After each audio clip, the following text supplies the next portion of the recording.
Hello and welcome to this evening's event with Lord Anthony Giddens. Lord Giddens currently sits as a Labour peer in the House of Lords. He was an advisor to former Prime Minister Tony Blair and notably guided him in the implementation of his third way policy.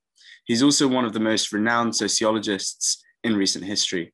Lord Giddens was formerly director of the London School of Economics and Political Science. He'll be delivering a talk under the title COVID-19, AI and the Future of Work for the first 20 minutes of this interview. Then we'll move on to some questions from me, and I also encourage the whole audience to submit questions through the Q&A function that I will ask at the end of this talk. Remember to put your name and your college. Thank you for joining us today, Lord Giddens. Yes, good evening, everybody, and thank you very much, Adam, for your introduction. Thanks for inviting me. Let me also thank Molly and Path for getting me here to speak to you. The pandemic today is like the backdrop to more or less everything, I think, at the current period of time. But I want to argue that it is often characteristically misinterpreted. A lot of people argue as though the world was kind of motoring along all right, and then the pandemic came and disrupted everything. But this is not, in my view, the way to look at it. I want to argue this pandemic is quite different from previous ones in history. You'll forgive the term, but I call it the world's first digidemic. Digidemic sounds a kind of trivializing term, but I mean in a serious sense. A range of factors run through the formation and the consequences of the pandemic, but the digital revolution and AI are one of the most fundamental of these features, which takes it away from previous episodes in history. I should mention that I've developed an abiding interest in AI over the past 5 or 6 years. I've been on several parliamentary committees interviewing some of the major figures involved, and I'll say later, I see it as a fundamentally transformative force in the global society today. Anyway, there are 3 factors that I would pick out that makes this pandemic so different from previous one. First, the speed of its spread has no precedent. It's just, to use the term, zoomed around the world. It is an expression of intensifying globalization. And this is the most globalized world ever. I think it's important to recognize the term globalization, to me anyway, fundamentally means interdependence. One shouldn't equate it with economic globalization. This is by far the most interdependent world ever.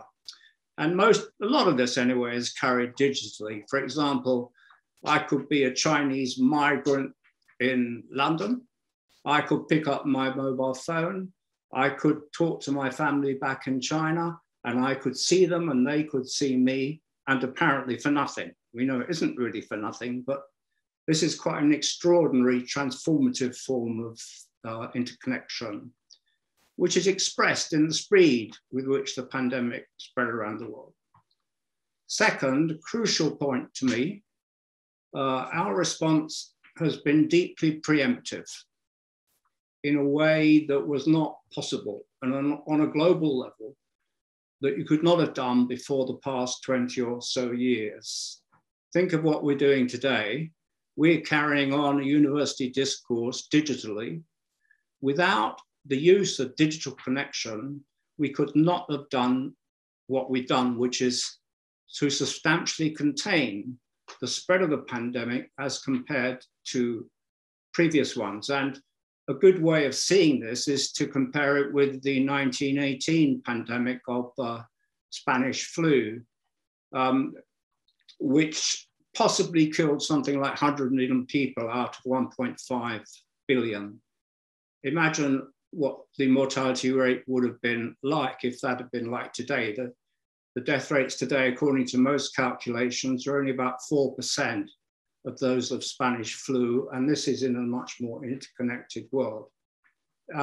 digital connection, I'm arguing, is a crucial part, not the only one, of our preemptive response. Obviously, lockdowns and masks and so forth are equally important.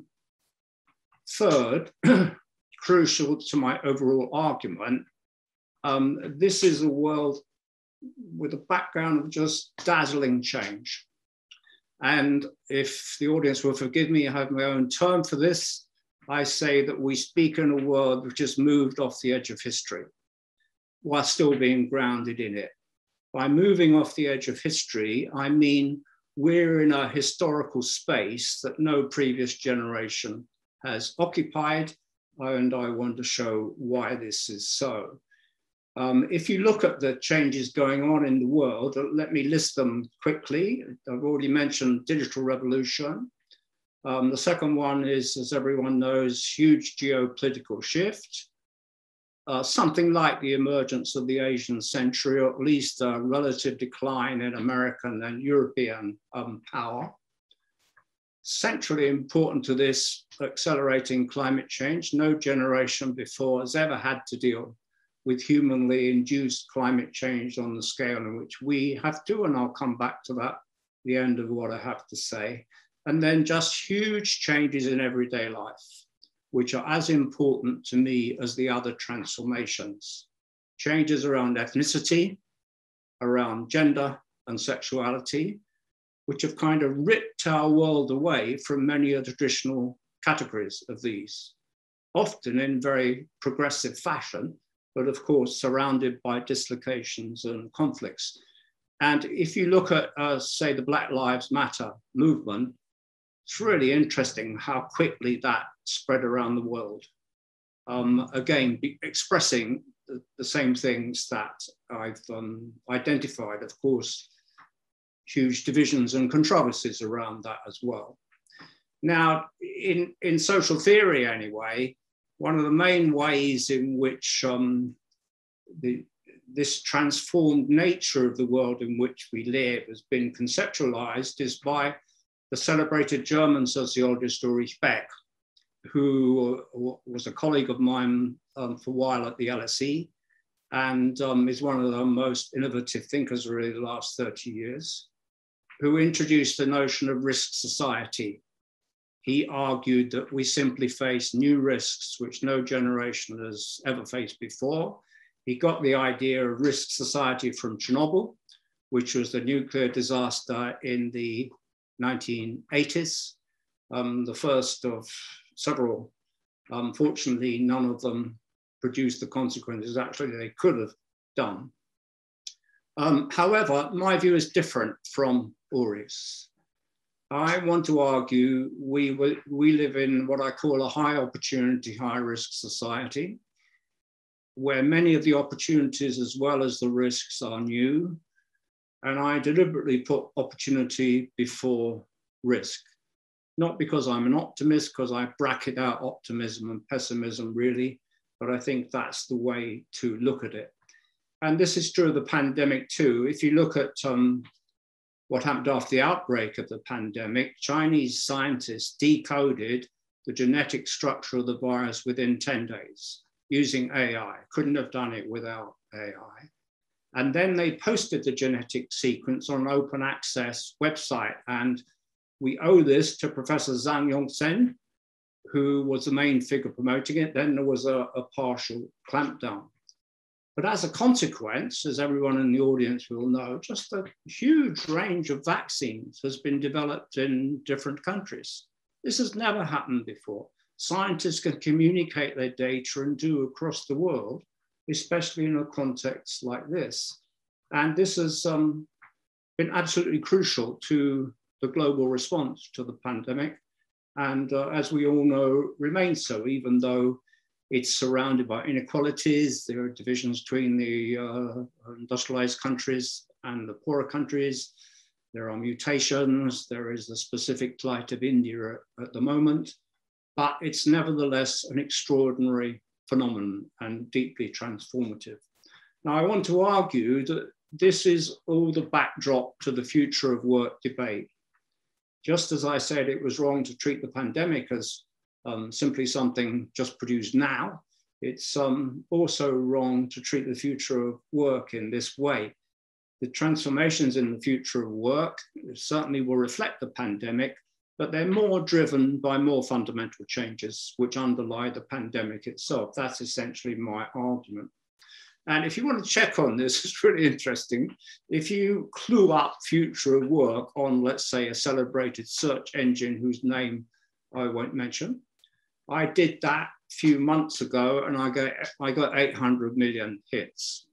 Well, I thought I'd do it before visiting your distinguished institution, and now you get 2.5 billion hits on the future of work. So extraordinary global debate going on about all of this. But it's one where and it's very important to everybody sitting in this audience, everybody. But I want to suggest several angles on it that set it in context. I want to make, if I've got time, 5 main points. First, we should begin by grasping how much the nature of work has changed in recent decades. Change is not just something of the moment. 30 years ago, in, for example, the UK or the US, some 10% worked in agriculture. And remember, most people worked in agriculture for most of human history, most of their lives.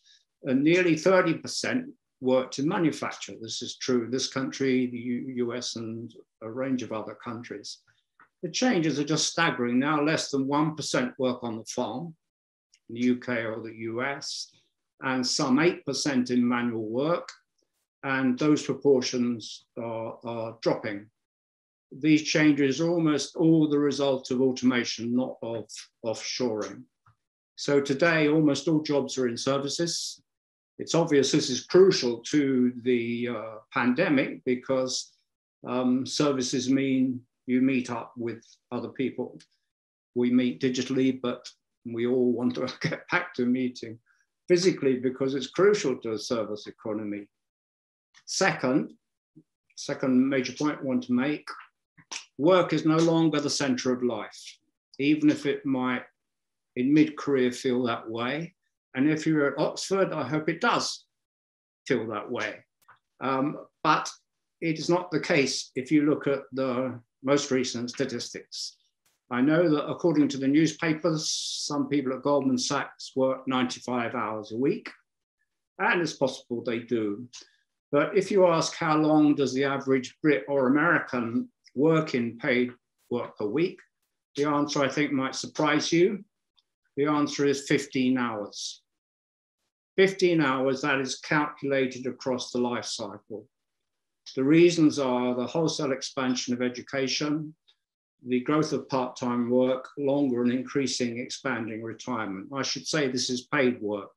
There are many exploited groups in unpaid work, of course, and I'll come back to that issue. Third, the big question almost everyone is asking is how far will the changes created by the pandemic reshape the world when it is over? For example, will people want to return to the office or work far more from home? But as I've tried to argue, this is the wrong question. The pandemic is really an expression of the huge transformations we have to adapt to in the world of work, and we've already started trying to do that rather than the main origin of them. So to me, you look at the current period, this will be a time of dislocation. Yes, it is a time of dislocation, but it's also a period of innovation and creativity. And I feel this very strongly. This is true in the academic world, I think. I participate in a whole range of events, which have been global events with people joining from many countries. You simply would not have done that previously. And there's a certain pleasure and a certain ecological advantage in not getting on planes. A good deal of this will, I think, certainly stick around. And so will some of the changes that have affected the UK Parliament. One of them, I hope, will be that we don't have to plod through the corridors to vote, because while this crisis has been going on, they've invented electronic voting. You can do it from anywhere, you can do it from any device. And it sort of revolutionized the use of your time inside the parliament, really. Fourthly, AI and the digitalization of everything, as I said earlier, are the core trends here. What are we doing now? We're on Zoom. How many people in the audience know the history of Zoom? It's pretty interesting. It's only about 12 years old. It was developed by a Chinese entrepreneur named Derek Zhuang. He got the idea in China. He later moved to California. And of course, it's become a huge, huge corporation now with this success. It always interests me where major transformative ideas come from. I don't think the story is apocryphal, but the story is that he was living in China. His lady friend lived a long way away, had a 10-hour train journey to go to see her, and he thought there has to be a better way. As he put it, I want to be as if I'm in the same room with her. And this is, of course, what we're in a certain sense achieving tonight. And Zoom was appropriately named because it zonked to the top of one of the global economy. And Amazon has also prospered over the course of the pandemic. Its growth is just stunning, and together with Uber, Airbnb, and other digital startups, and this is still going. The other side of this, again, as I'm sure most people in the audience will know, is the gig economy. The gig economy is the status of workers in the digital corporations, many of whom are part-time workers who have no rights, who are not allowed to unionize. And around the world, there have been huge struggles around the gig economy. Some of them quite successful, such as such legislation in California, and a certain amount in this country, actually. But this is a huge element of the current transformations of work across the world, because the gig economy, for example, is just as important in India as it is in the UK. So it's not just a Western phenomenon. Fifthly, the new frontier in the future of work is what Richard Baldwin calls globotics, and many struggles and dislocations will focus around it. Globotics is telemigration, but more than that. Telemigration is where what we're doing today. You might be running a huge corporation. You might be sitting in, let's say, Hong Kong and running a bank in London. Globotics is the fusion of that with various kinds of automated procedures. And it's a hugely transformative thing in the global workplace. So essentially what you can say is the kind of disruption I described in manual work is now beginning to sweep through white-collar jobs and even top professional jobs. Many people sitting in this audience might be looking for a professional career. Well, you might want to read Richard Susskind, The Future of the Professions, which shows how the profession is already becoming transformed by these changes. And these are likely to become more profound. Again, there is another side to it, because I've got a friend who's a very prominent entrepreneur in Cambridge, who is a fellow of King's College like me. And he's a digital entrepreneur. He's running his company from New Zealand. He's seemed to be running perfectly well remotely. So we have to know whether this, in what sense this will be a model or what its consequences will be. Now, I come to a different tack to conclude. Are there counter trends to those that I've described? Yes. And those counter trends are absolutely huge. We come back to the pandemic here, which I think, as everyone can see, is like a lesson in our own fragility, the fragility of our global civilization. And huge responses generated by this. I think, for reasons I'll go on to say, you can say this is the end of the neoliberal era, the era which, not just the importance of free markets, that won't go away, but the idea that free markets have a sort of wisdom that human beings collectively lack, so you have to let them rip, that they will somehow produce a mixture of efficiency and social justice. That era, I want to argue, has come to an end. What it means is that activist government is back big time, and on a planetary level. Everyone should think about what's going on. Look at the European Union Green Deal. It's already gone through the main European institutions. It's a massive investment program of 3 trillion euros. It's a vast job creation scheme based around the renewable energy industry. It's an attempt to actually reshore, an attempt to restore manufacture, but with a heavy ecological edge. And it's very finely planned out. In the EU framework, it's also combined with a just ambitious invention of the reinvention of the welfare state, if you like. Huge process of redistribution, of trying to create increased gender equality and reduce ethnic inequalities. If you look at Biden and the US, Biden's investment program, depending how you look at it, is somewhere between $2 and $3 trillion. Imagine the size of that sum. We don't know whether it will get through Congress, but I feel a fair chunk of it will. It is a truly revolutionary scheme because it involves the American Jobs Plan. It involves radical transformation in welfare systems. It involves trying to create massively more fair gender equality and ethnic equality. So it's a much greater endeavor, actually, than that which followed the 1930s period of economic depression. And that is right and proper because the crises we are dealing with are, I think, much more fundamental than that.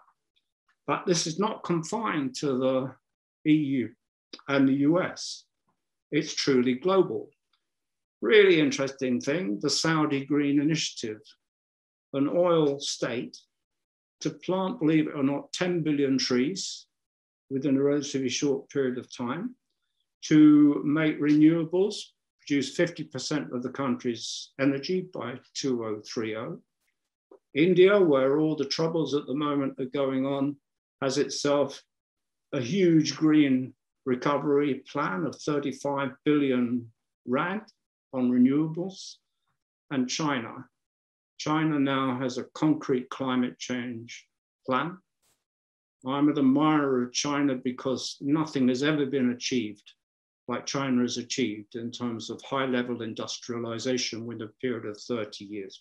We know about the geopolitical conflicts, but I think it's at least eminently possible that there will be strong cooperation between the US and China and other leaders around climate change. And this is something global, a global transformation going on here. And it will produce enormous numbers of new forms of manufacture, but it will also cause tensions because of large-scale processes of the return of manufacture to the previous manufacturing states, as it were. Now, an interesting thing to finish with happened in Davos about 2 years ago when President Trump was still in office and the world leaders met. Greta Thunberg went there and said to the leaders, look, here you are, you're creating a sense of emergency, transformation around the pandemic. Why can't you do the same thing for climate change, which is a much more fundamental threat? And this is absolutely right. Well, what I'm saying is there is at least the possibility that this trigger is happening, but it's happening on a global level. And as someone who's written quite extensively on climate change, there is a climate crisis in my eyes. It is an existential threat to our civilization. So we need these threads to come together. Well, having said that, I just, there's one book I would recommend if people want something what sort of concretize the issue of climate change, which is by a colleague of mine in Cambridge, Peter Wadhams, who is the head of the Scott Polar Institute, one of the world's great experts on the Arctic. His book is called A Farewell to Ice, and it's just a compelling account of the melting of the Arctic ice, the amount of methane underneath the tundra, and the degree to which this is proceeding. So I leave you with a couple of jokes, existential jokes, if you'll forgive me. Two planets are talking to one another, and one planet says to the other, "Oh, I don't feel very well. I think I've got Homo sapiens." And the other planet says, "Don't worry, that doesn't last very long." Well, like all jokes, not really a joke.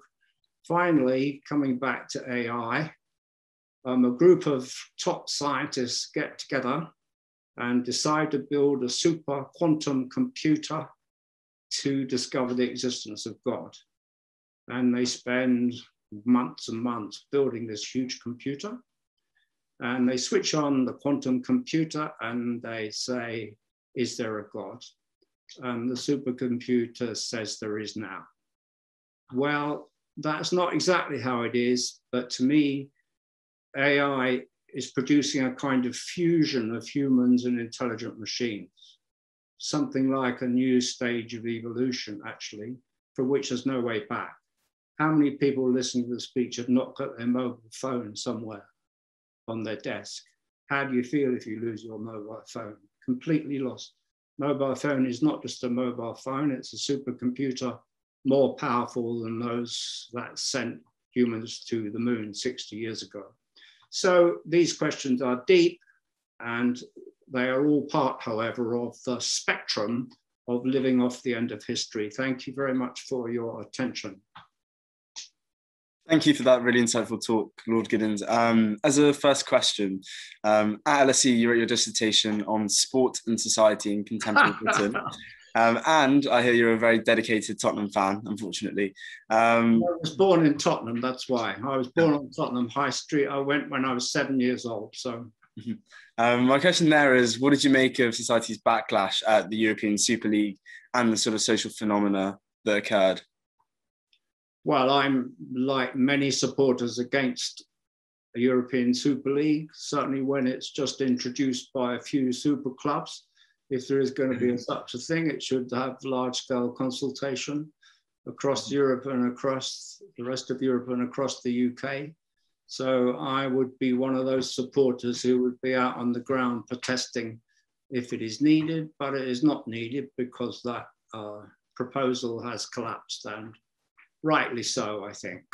Of course. Off the back of that then, what role do you think that sport, from a kind of sociological standpoint, what kind of role do you think sports plays in society and interpersonal relationships, but broadly speaking, and the significance of that?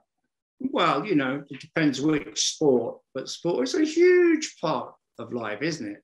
Mm-hmm. You know, because all children all over the world are trained in sport. Now, fortunately, there's not as much gender division, although there is some. And when you look at the scale of support, let's say of football, which is pretty heavily globalized, you've got huge levels of support in China, for example, watch European football. And it's a true, apart from the US, it's still a largely globalized sport. Unfortunately, it has another side, which is the role of big money. And, you know, the expression of the fact that actually what's happening in the pandemic is the people at the very top, the rich, have got even richer. Mm-hmm. And we need more social responsibility from them in this current situation. So I don't regard the Super League as an innovation which is either timely or relevant. To then move on to communication and climate change, you've written about the importance of increased levels of international communication, or like the increased levels of international communication that we have at our disposal today, despite having the means of seamless international cooperation. Why are we still failing to make significant progress towards tackling climate change, as you spoke about in your speech as well? What is the main reason as to why we haven't been able to do that yet? Well, I wrote about that in a book I wrote several years ago called The Politics of Climate Change. Mm-hmm. Part of the reason is that for many people in the street, as it were, it's very difficult to relate to the issue of climate change because it is not visible. And if by the time it becomes distinctively visible, it's too late. So that is a huge issue. You have to enlist most of the population to make radical changes in their lifestyle if you're going to contain climate change. And it hasn't so far been sufficiently possible to produce that level of alert. That's what Greta Thunberg was trying to say, I think. However, what I would argue is that partly because of her interventions, partly because of the changes I'm describing, this could be a transformative moment for climate change. And I think, you know, to everyone sitting or standing here, it absolutely needs to be. The time envelope is short. As I've said, we've never confronted an issue like humanly induced climate change on the large scale ever before in human history. It will demand huge collective effort, but there are many promising signs for the reasons I mentioned. One of the main ones, I think, is when China declared a strong prescription to net zero by 2060, and they seem to be accelerating that because they've just announced a plan for 2030, which is pretty transformative. So this may be a period when we might begin to get to grips on what I think is one of the most fundamental issues we face, partly because no generation before, as I said, has to face such an issue, and it is so huge, but it's not directly visible. By the time it's very directly visible, it's too late. So that was what I called the paradox, I think, in my original book, of trying to cope with an effective policy for dealing with that threat, which to me is just a gigantic threat because, again, it has a kind of no way back element to it.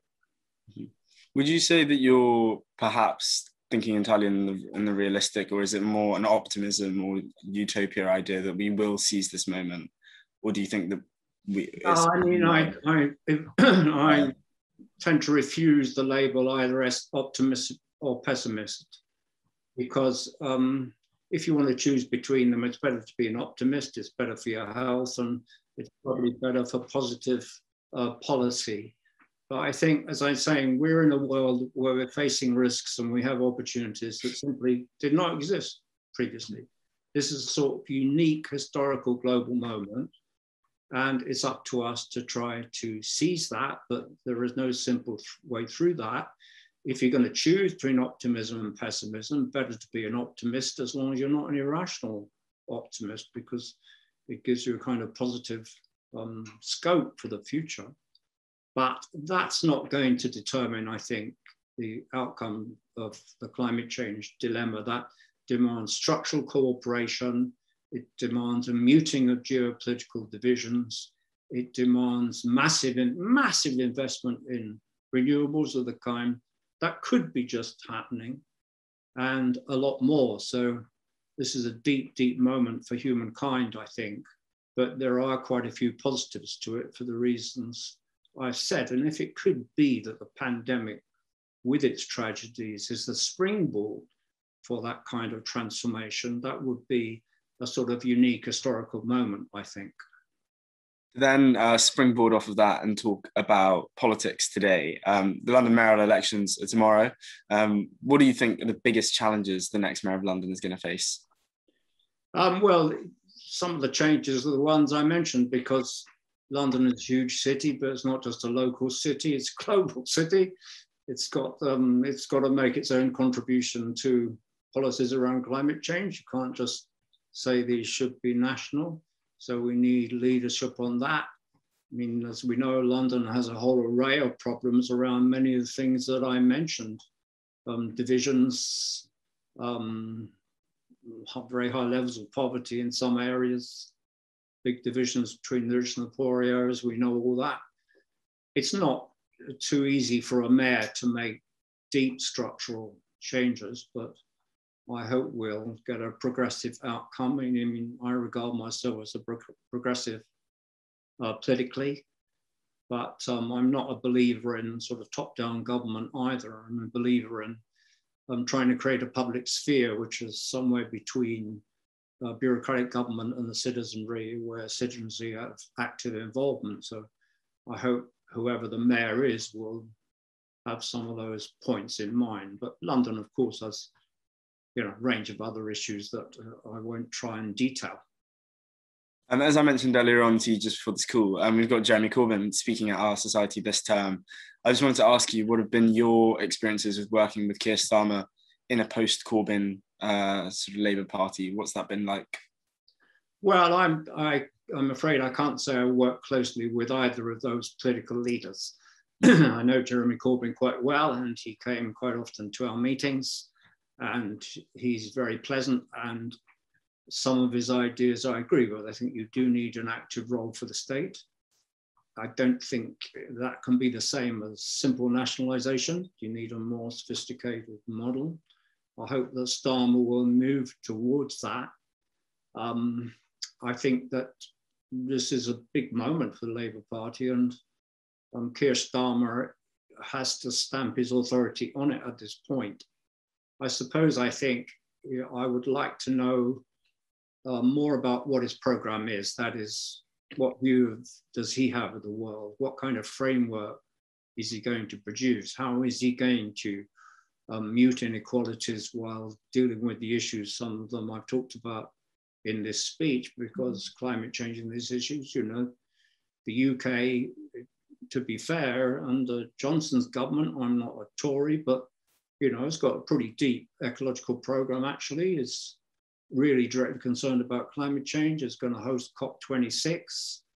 I would like Keir Starmer to play an active part in that too. So you have to drag yourself away from some of the more traditional, sorry, don't mean just Keir Starmer, but the London mayor as well, if it's a Labour mayor, to do those things. But to me, the thing is, one must think laterally at this point and not just reiterate dogmas. So I hope that will happen in London and more nationally and globally. But it is happening globally, I think, to some degree, as I said. So. Mm-hmm. Would you say then, to go off the back of this idea of creating of an agenda, do you think that there's still significant room for a third way now? And if so, what would that third way look like? Well, I hesitate to talk about this because the term third way has become so trivialized and sort of boulderized, really. And I half wished I'd never used it at all. To me, third way was never a middle way, was never a set of compromises. It was a bit like what I was talking about today, what we must do, but situated 20 or so years ago. Believe it or not, at that point, the term globalization was pretty new. Many people in politics had not heard of it. I thought it was crucial to get a take upon globalization and its implications for government, for inequality, for many other, and for climate change at that point as well too.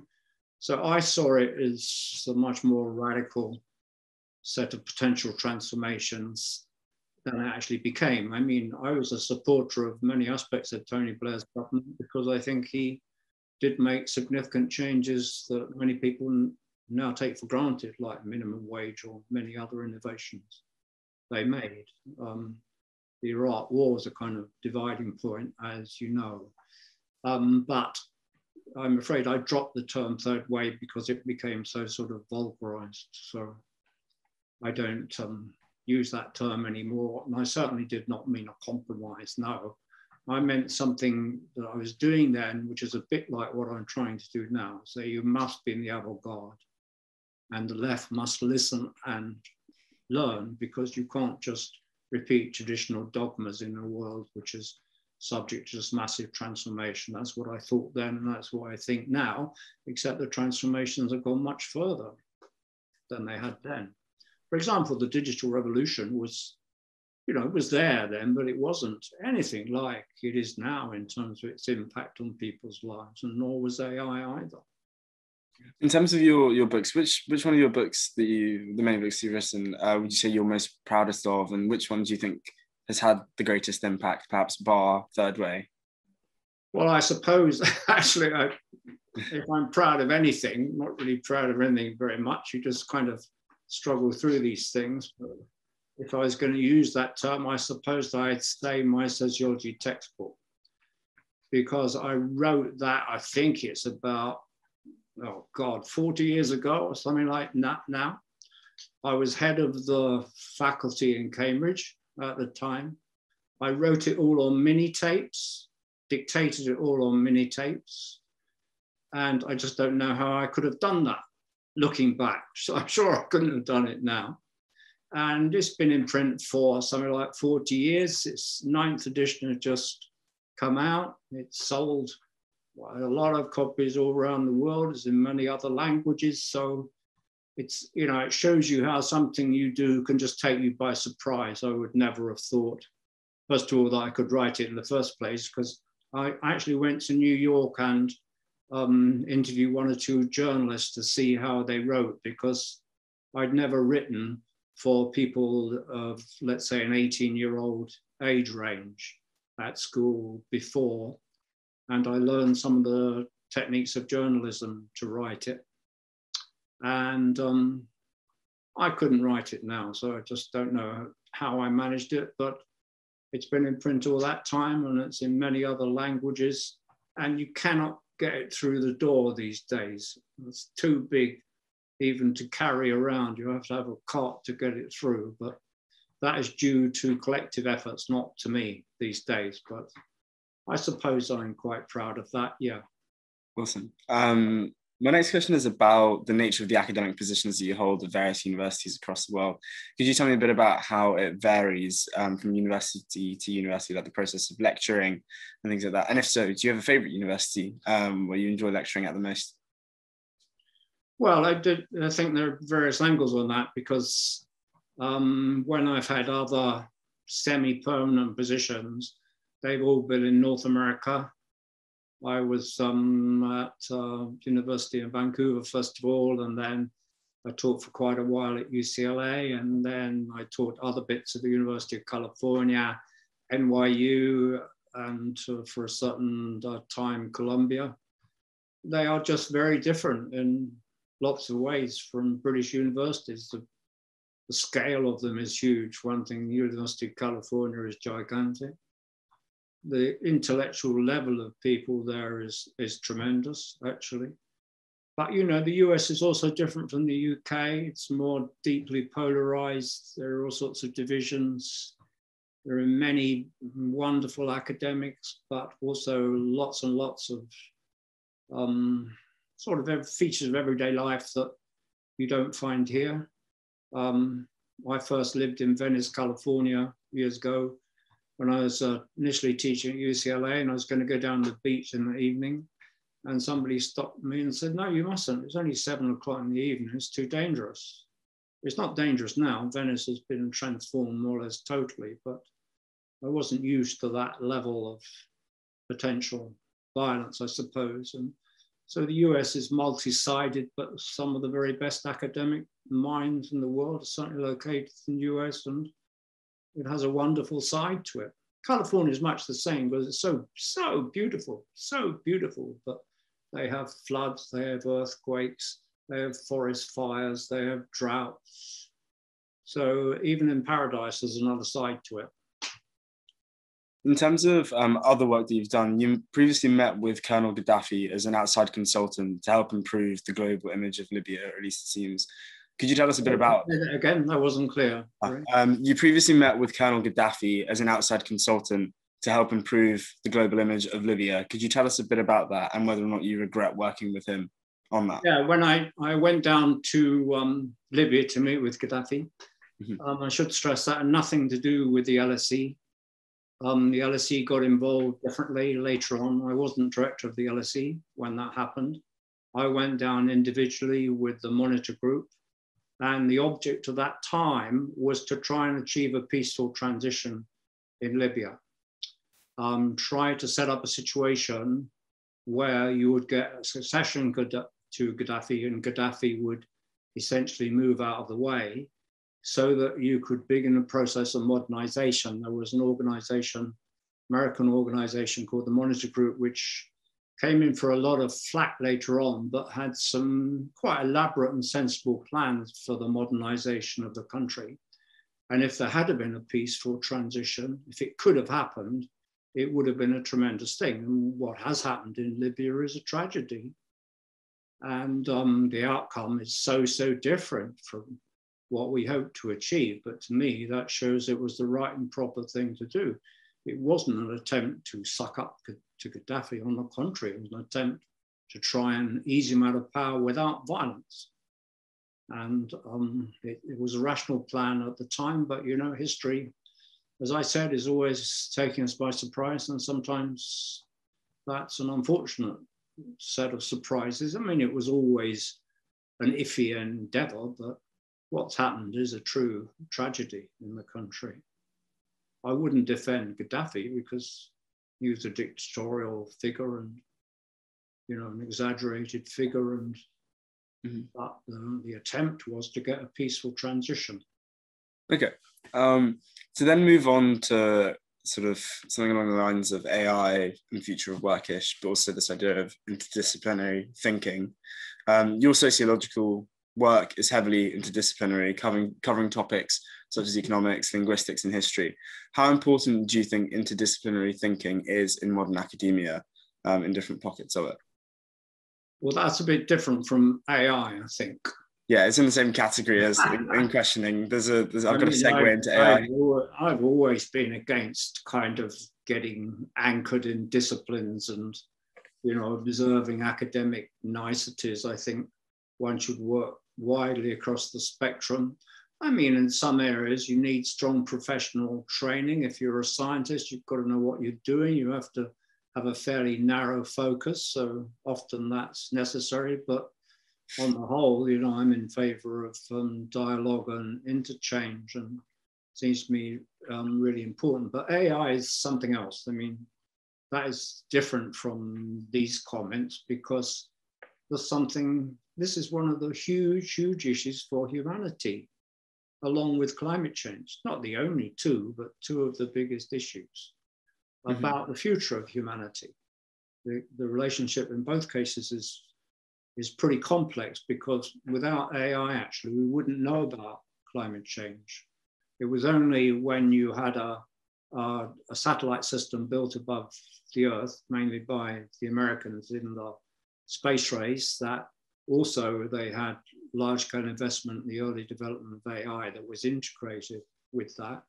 We wouldn't even know about climate change without that. So like everything, it's a multi-sided phenomenon, but AI is just advancing in an extraordinary way.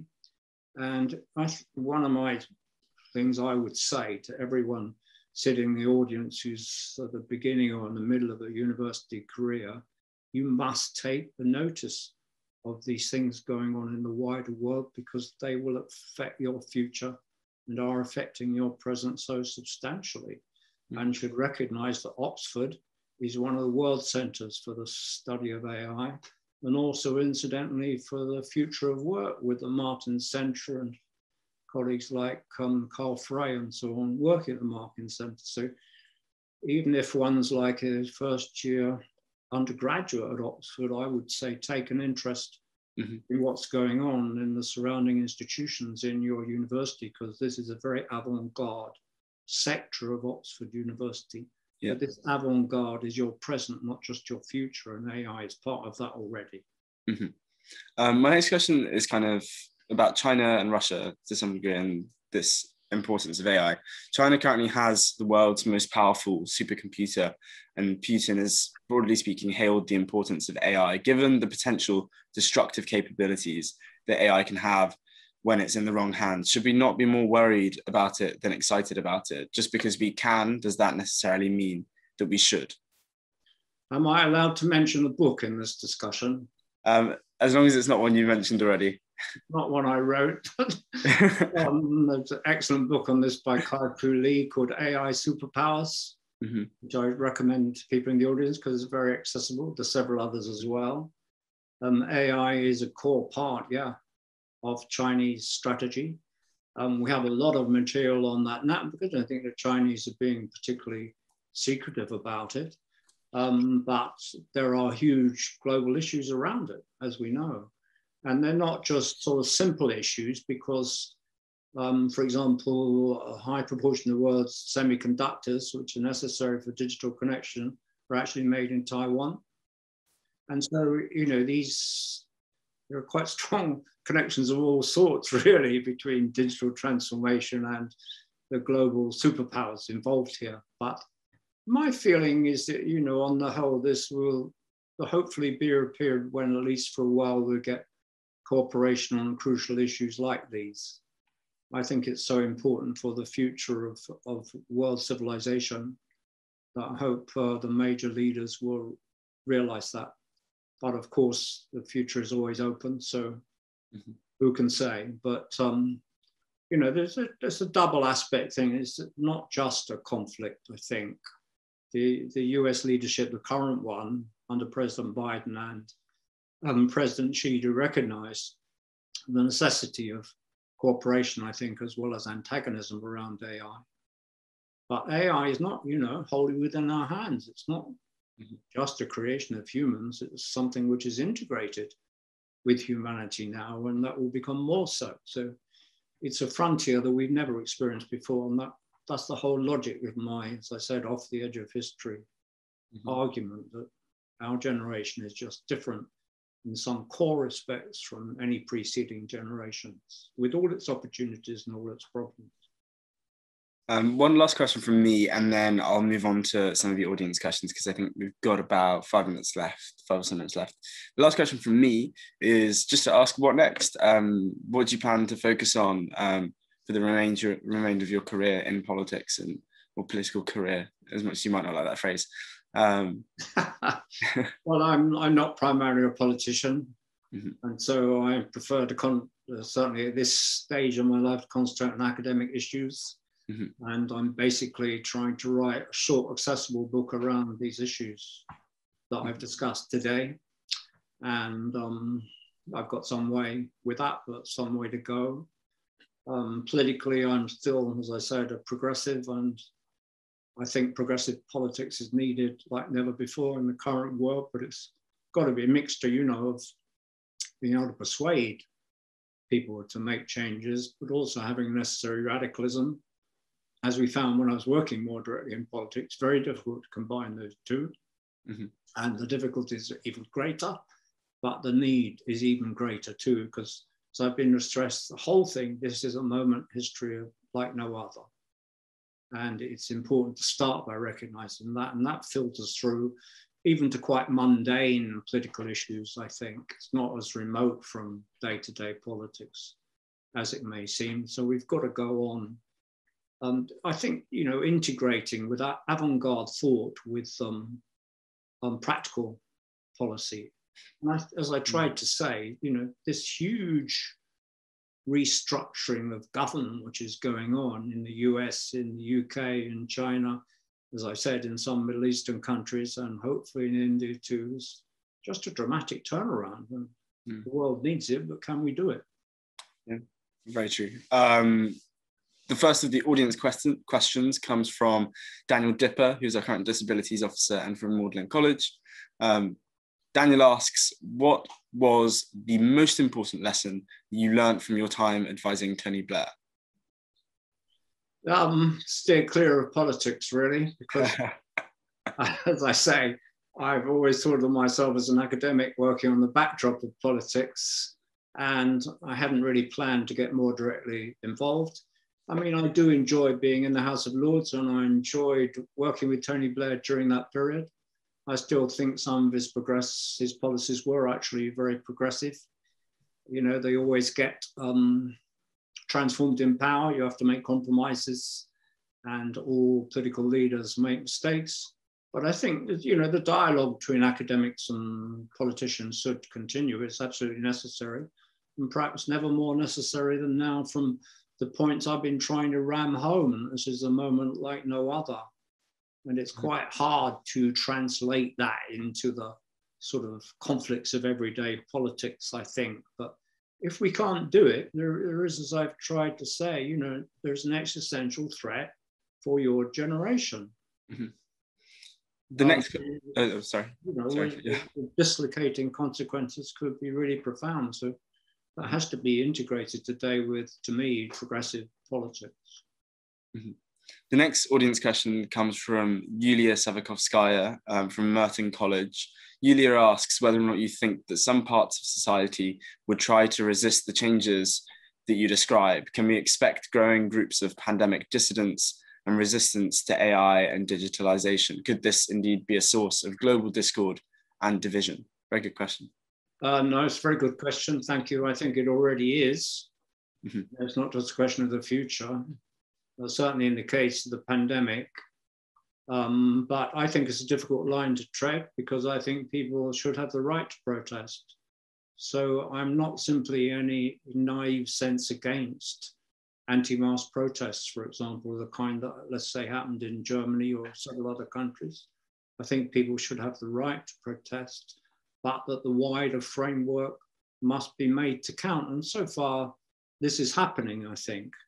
It's when you get populist leaders who discount the science and then, you know, get masses of people behind them, that's when the real danger exists there. Sorry, what was the second part of the question? The second part of it was purely, could this be a source of global discord and division? But can we expect these groups to also just keep growing? So just to follow up. It is a source of global discord, of course. You think of the situation in India where, you know, we just don't know how that will pan out. But I do believe that at the same time, while these dislocations are happening, there is a tremendous global response, as I tried to say, to the pandemic on the level that's never happened before.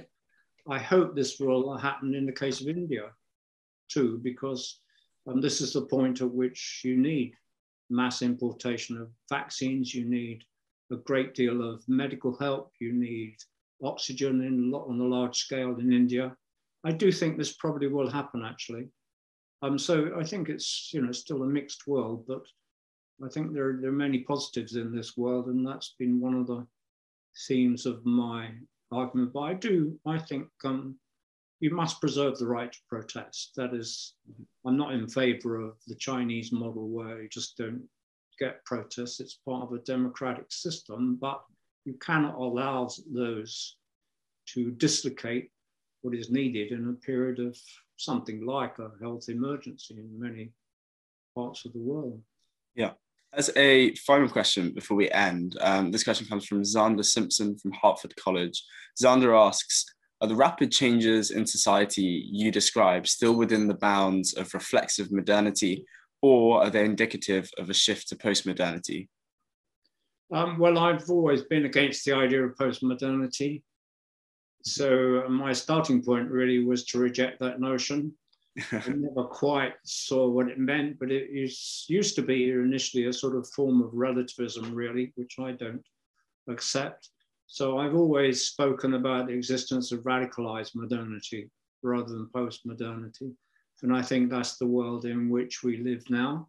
But, you know, radicalized modernity is a dramatic thing because of the dramatic changes in the world.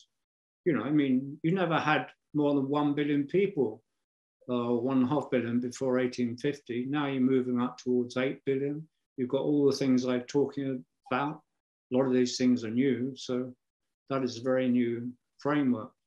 But let me say, I think this has been a really terrific session and really grateful. I think it's a very good way of doing it, and grateful for your penetrating questions and from the questions from the audience. Thoroughly enjoyable occasion. Maybe I should switch from Cambridge to Oxford. I think it's a bit late in the day though.